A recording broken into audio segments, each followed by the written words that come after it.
વધી આપણી વડોદરાની વાત કરવામાં આવે તો વડોદરાના માંજલપુર વિધાનસભાની પેટા ચૂંટણીમાં લોકો ઉત્સાહભેર ભાગ લઈ રહ્યા છે। મતદારોમાં એક અનોખો પ્રકારનો ઉત્સાહ પણ જોવા મળી રહ્યો છે। યુવાનો સાથે વયોવૃદ્ધો પણ આ મતદાનમાં ઉત્સાહભેર ભાગ લઈ રહ્યા છે। આપને જણાવી દઈએ કે 95 વર્ષીય એક વૃદ્ધ પણ મતદાન મથક ઉપર પહોંચ્યા તેમના મતનો ઉપયોગ કરવા માટે। સાથે જ યુવાનોની સાથે વયોવૃદ્ધ મતદારો પણ લોકશાહીના પર્વમાં ઉત્સાહપૂર્વક ભાગ લઈ રહ્યા છે। 95 વર્ષીય હર્ષ હરાદ શુક્લે પોતાના પરિવાર સાથે મતદાન કરી 100 માટે પ્રેરણારૂપ ઉદાહરણ પૂરું પાડ્યું છે। દેશ આઝાદ થયો ત્યારથી આજ સુધી યોજાયેલી દરેક ચૂંટણીમાં તેમણે પોતાના મતાધિકારનો ઉપયોગ કર્યો છે। આઝાદી બાદ દરેક ચૂંટણીમાં મતદાન કર્યું છે। વયોવૃદ્ધ મતદારે લોકશાહી માટે પ્રેરણા આપી છે। યુવાનો સાથે વડીલોમાં પણ એક અનેરો પ્રકારનો ઉત્સાહ જોવા મળી રહ્યો છે।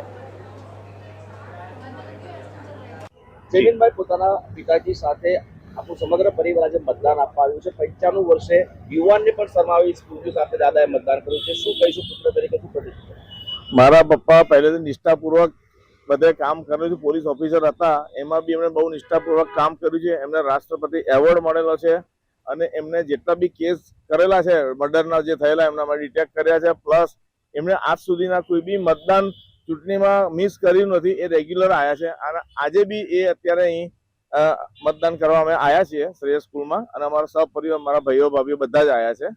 અને બીજું એ છે કે અત્યારે એક અમારી જ ભૂલ કહેવાય કે કદાચ અમે વોટિંગ કાર્ડ ભૂલી ગયા હતા ઉતાવળમાં, તો બી પપ્પા કે ના આપણે ઘરે જઈને લઈ આવી અને પછી ફરી આવ્યા અને અમે અત્યારે મતદાન શાંતિપૂર્વક અને સરસ રીતે કર્યું છે, પૂર્ણ કર્યું અમે। 1931 માં આપણા બાપુજીનો જન્મ થયો છે। 2026 સુધીની જેટલી ચૂંટણીઓ થઈ છે તેમાં તેમણે મતદાન કર્યું છે। તેમનો ઉત્સાહ લોકશાહીને લઈને શું કહે છે? કેમ કે હવે ઉંમર થઈ, આપણી સાથે વાત પણ કરતા હશે। એમને અમને બી કદાચ એમ કહીએ કે મતદાન છે તો કાલના 2 દિવસ પહેલાથી અમને કહે કે ભાઈ મતદાનમાં તમે કશે જતા નહીં, નોકરી ધંધામાં ટાઈમ કાઢજો અને મને લઈ જજો અને તમારે બી કરવાનું છે। અને એમને લોકશાહી માટેનું પૂરેપૂરું માન સન્માન છે। પહેલેથી એ પોલીસ ઓફિસર રહેલા છે એટલે એમણે તો આ ચૂંટણીઓના બંદોબસ્ત બી કરેલા છે અગાઉ।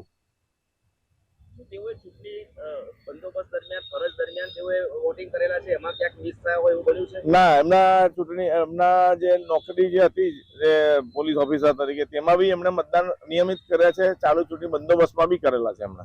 શું મેસેજ આપશે? અત્યારે એમને એક જ તકલીફ છે કે સંભળાતું નથી એટલે બધું હાજી બોલો। દાદાની આ જે નિષ્ઠા છે લોકશાહી માટે મતદાન કરવાની, તેને લઈને તમારી શું પ્રતિક્રિયા? યુવાનોને ખાસ તમે શું મેસેજ આપશો? અત્યારે હું તો એ ખાસ એવું કહેવા માંગુ છું કે આ ઉંમરે મારા ફાધર આ ઉંમરે જે આટલું બધું ચૂંટણીનું બધું ઉત્સાહ બતાવે છે તો નવજુવાન જેટલા બી છે એ બધાએ યાદ રાખીને શાંતિપૂર્વક અને રેગ્યુલર મતદાન કરવા નીકળવું જ જોઈએ કે ભાઈ આ આપણા દેશ માટેનું હિત માટેની આ વસ્તુ છે, એને તમે મિસ ના કરો।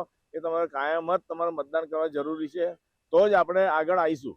આપનું નામ અને આપની ઉંમર? અને મારું નામ જયમીન હર્ષદભાઈ શુક્લ છે। મારી ઉંમર 60 યર્સ 60।